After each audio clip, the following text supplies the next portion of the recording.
여러분 안녕하십니까? 153회 GNU 뉴스입니다. GBS 기획 마지막 편에서는 대학 생활을 만족스럽게 한 이들의 이야기를 전해드립니다. 대학 생활의 의미를 찾으려면 어떻게 해야 할까요? 황하영 기자입니다. 우리는 왜 대학에 왔을까요?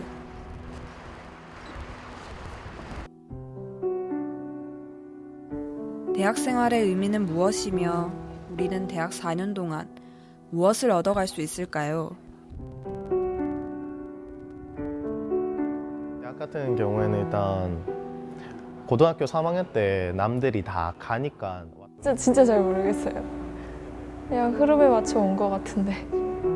우리나라는 꼭 대학을 가야지만 뭘 할 수 있고 뭐 어떤 걸 해도 인정해주고 고등학교 때부터 자신이 무엇을 좋아하는지, 뭘 잘하는지 고민해볼 기회도 여유도 없었습니다. 고민을 묻어둔 채로 대학 입시라는 관문을 거치고 나면 다시 취업이라는 관문을 마주하게 됩니다. 취업의 문은 좁기에 취업에 도움이 되는 것을 하기에 바쁩니다. 대학교에 들어와서도 자신에 대해 고민해보고 자신만의 길을 찾기는 어려워 보이네요. 심리학과 전공 강의실에서는 수업이 한창입니다. 올해 심리학과 입학한 허욱 씨. 그는 고등학교 때 우연히 읽은 심리학 책이 계기가 되어 심리학을 한번 배워보고 싶었다고 합니다. 그는 대학에 들어온 후 때때로 동기들과 수업 시간에 배운 것에 대해 어떻게 이해했는지 공유하며 공부하기도 합니다. 다양한 의견을 들어볼 수 있는 게 좋아서 이렇게 같이 공부한다고 하는데요. 심리학 공부하고 싶어서 대학에 온 거잖아요. 네. 근데 실제로 심리학 수업 들어보니까 어떤 것 같아요? 와서 공부를 해보니까 더 배우고 싶다라는 생각. 전공에 올라가면 올라갈수록 더 재밌다고 하더라고요. 취업에 대해서는 생각하는 게 있어요? 아니요, 그 취업에 대해서는 아직 생각해 본 적이 없고요. 막 그 외부 사람들이 부모님이나 친척들이 심리학과에 가면은 지원 못할 텐데 왜 심리학과를 가냐 막 이런 질문 엄청 많이 받았거든요. 근데 저는 심리학과에 온 이유는 그냥 제가 하고 싶은 공부를 하려고 해서 여기 온 거기 때문에 취업은 아직 생각해 본 적이 없습니다. 허욱 씨처럼 모두 원하는 과에 갈 수 있으면 좋겠지만 모두가 원하는 과에 온 것은 아닐 겁니다. 그렇다면 대학 생활은 의미가 없는 걸까요? 원하는 과에 진학하지는 못했지만 대학에 와서 자신에게 의미 있는 일을 찾은 사람이 있습니다. 유튜브 채널 코리얼 스토리를 운영하고 있는 김미경 씨인데요.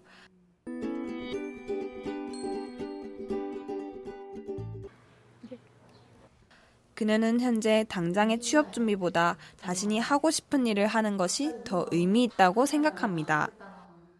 코리얼 스토리를 시작하게 된 건 교환학생을 다녀와서였다고 합니다. 다양한 문화를 가진 사람들과 함께하며 정말 즐거웠고 한국에 돌아왔을 때 그것이 가장 그리웠다고 합니다. 뭐 공모전도 준비해봤고 아니면은 뭐 어디에 인터넷 지원도 해봤고 뭔가 대외적인 활동, 흔히 말하는 대외 활동들도 해봤는데 뭐 가장 기억에 남는 거는 교환학생인 이유가 그만큼 제가 원했기 때문에 교환학생이 되는 거 원했기 때문에 준비도 많이 했고 준비 많이 한 것만큼 갔을 때 정말 추억도 많고 배운 점도 많아요. 때론 한 권의 책이, 때론 교환학생을 다녀온 경험이 자신이 좋아하는 걸 찾게 해주는 것 같습니다. 취업이라는 힘든 현실에 얽매이지 않고 자신이 좋아하는 일에 집중해보는 것도 자신만의 길을 찾는 데 필요해 보이고요.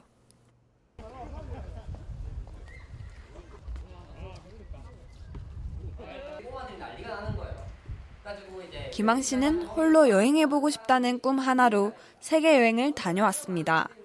덕분에 남들보다 2년 정도 늦었지만 후회는 없다고 말하는 김항 씨.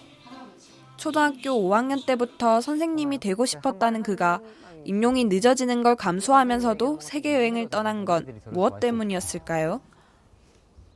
지금이 아니면 안 될 것 같아서 라고 말씀드릴 수 있을 것 같아요. 물론 나중에라도 떠날 수 있었겠지만 그때는 아마 지금보다 훨씬 더 많은 것들을 잃고 포기해야 됐을 거예요. 그런 기회비용들을 감수하면서까지 미래에 떠날 수 있을 거라는 확신이 없었기 때문에 지금이 아니면 못 떠날 것 같다. 그런 생각에 떠났던 것 같아요. 이렇게 자기가 하고 싶은 일을 한번 해보는 것, 그 자체가 대학 생활에 활력을 불어넣어주기도 합니다. 또 그 경험은 살아가는 데 있어 긍정적인 에너지로 작용하기도 하고요. 남들보다 늦긴 하지만 후회는 없다고 말하고 어떻게든 선생님을 하고 있을 것 같다는 김항 씨처럼 말이죠. 대학 생활의 의미를 한 가지로 정의할 수는 없습니다.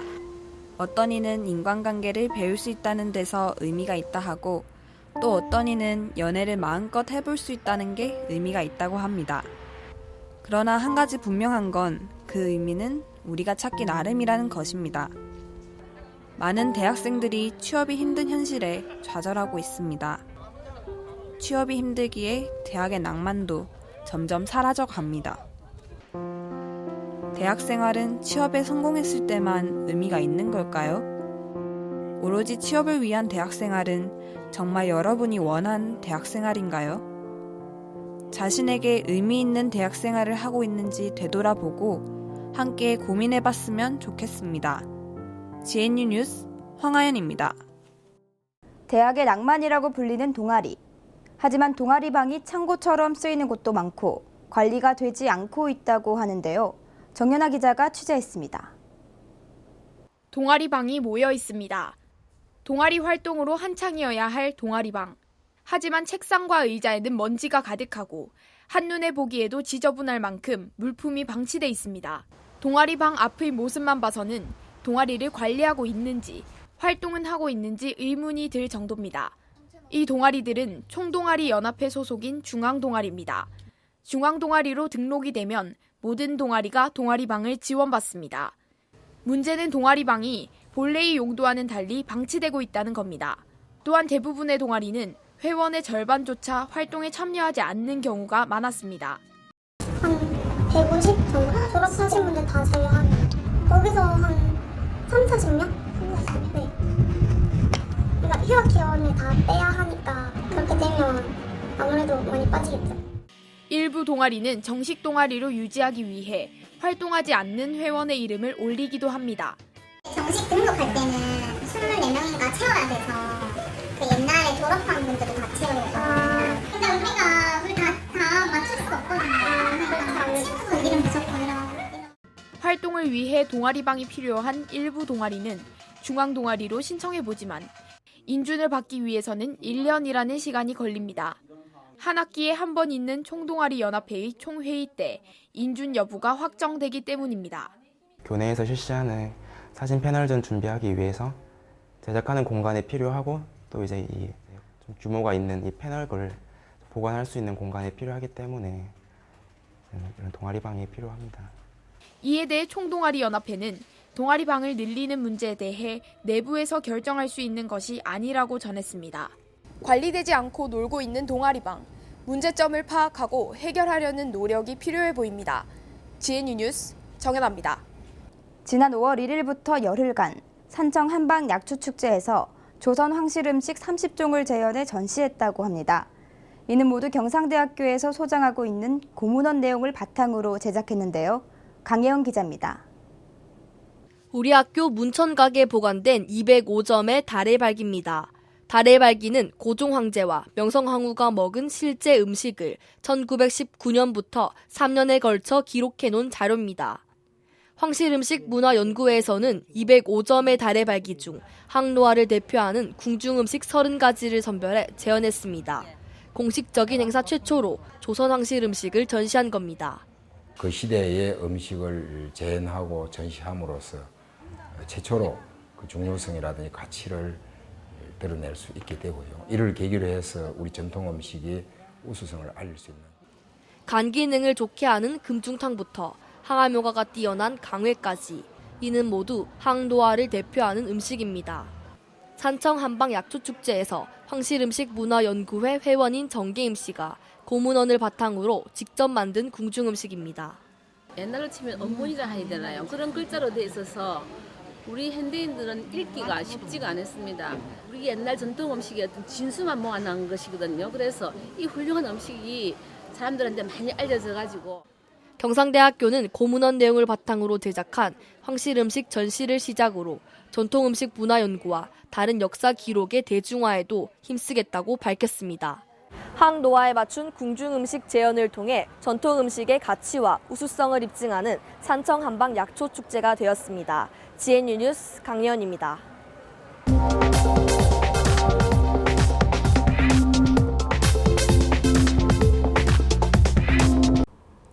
대학 구조개혁은 정부의 2015년 4대 국정과제 중 하나입니다. 지난 4월 우리 대학교도 정책에 따라 평가를 받았다고 하는데요. 오늘 온마이크에서는 대학 구조개혁에 관해 문채린 기자와 이야기 나눠보겠습니다. 대학 구조개혁은 왜 시행되는 건가요? 네, 대학 구조개혁은 감소하는 학령 인구에 따른 해결책으로 교육부에서 제시한 정책입니다. 대학교 입학 정원 수를 단계적으로 줄이는 정책인데요. 이 학령 인구 그래프를 보면 고교 졸업자 수를 나타내는 그래프가 갈수록 줄어들고 있는 것을 알 수 있습니다. 실제 최근 3년 67만 명에 가깝던 수능 응시자는 61만 명으로 감소했는데요. 이러한 상황에서 입학 정원 수가 그대로 유지될 경우 2018년엔 대학 입학 정원이 고교 졸업자 수를 초과할 것으로 예상됩니다. 이후 2022년에는 16만 명의 대학 입학 정원이 줄어야 합니다. 교육부는 학령 인구의 감소가 지방대학과 전문대학의 위기, 고등교육 전반의 위기로 이어진다고 하는데요. 이에 따라 대학 구조 개혁으로 대학의 교육 수준을 개선하려고 한 겁니다. 이미 올해 초부터 정책이 시행됐는데요. 학교마다 교원 확보, 지역과 창업 지원 등을 평가해 등급을 매기고 이에 따라 입학 정원과 재정 지원이 결정될 거라고 합니다. 그럼 대학 구조 개혁의 평가 기준은 어떻게 이루어지나요? 네, 교육부는 일률적인 감축이 아닌 평가 결과에 따라 차등적인 정원 감축을 시행하겠다고 밝혔습니다. 우선 기본적인 평가 방식은 3년에 한 번씩 9년간 평가하는 건데요. 교사 확보율, 학생 충원율, 교육 수요자 만족도 관리 등 모든 영역을 아울러 평가합니다. 이렇게 다양한 항목에서 절대평가를 실시하여 5등급으로 나눕니다. 학교 등급이 매겨지면 등급에 따른 정원 감축과 재정 지원 제한을 받는데요. 일반 대학은 단계평가, 전문대학은 단일평가를 통해 A에서 E까지 5개의 등급으로 구분합니다. 기존의 정부 재정 지원 제한대학 평가는 수치로만 평가했기 때문에 수치로 나타낼 수 없는 질적인 측면을 평가하는 데 어려움이 있었습니다. 하지만 대학 구조 개혁 평가는 수치와 함께 질적인 측면 모두를 평가해 종합적인 측정이 가능해졌습니다. 그렇다면 현재 대학 구조 개혁에 대한 우리 학교의 상황은 어떤가요? 네, 우리 학교는 지난 4월 자체평가 보고서 제출과 인터뷰를 끝내고 결과를 기다리고 있습니다. 경상대학교는 작년 지방대학 특성화 사업에 선정되기도 했는데요. 학과 통폐합을 통해 7%의 인원 감축하는 사업으로 이미 우리 대학은 학령 인구 감소에 앞서고 있습니다. 2017년까지 인원을 7% 줄여야 해 A, B등급을 받으면 기존의 7%에서 큰 차이 없이 인원을 감축할 수 있는데요.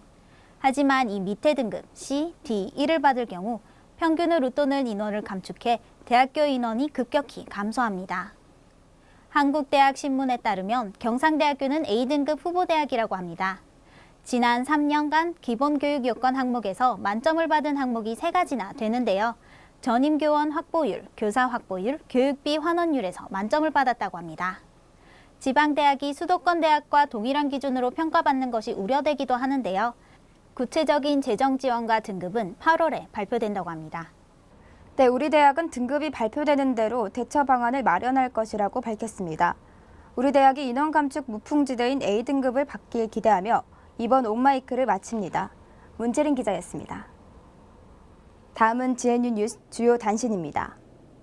경상대학교는 5월 14일 대학본부 5층 개척홀에서 제7회 명예교수의 달 행사를 개최했습니다. 경상대학교는 성년의 날을 맞이하여 5월 18일 예절교육관에서 지역의 원로 유학자, 교직원, 학생 등이 참가한 가운데 제26회 전통관리의 기례식을 열었습니다. 이 행사는 경상대학교 한문학과에서 1990년부터 전통문화의 계승과 발전을 위해 전통관리와 기례식을 거행해왔습니다. 경상대학교는 5월 18일부터 5일간 제11회 젊은 개척연구자 주간 행사를 개최했습니다. 이 기념식은 경상대학교 대학원생의 연구 의욕을 고취시키고 다양한 학술 행사를 통해 연구 중심 대학으로 발돋움하고자 열렸습니다. 경상대학교 한문학과 최석기 교수가 조선 선비들의 답사 1번지를 출간했습니다. 이 책은 GNU 로컬북스 시리즈의 첫 번째로 원학동의 명소를 소개하며 그 속에 깃든 이야기를 담고 있습니다. 12달의 순우리말을 아시나요? 5월은 순우리말로 푸른 달이라고 하는데요. 마음이 푸른 모든 이의 달이라는 뜻입니다. 푸른 5월의 활기찬 캠퍼스 영상을 끝으로 뉴스 마칩니다. 고맙습니다.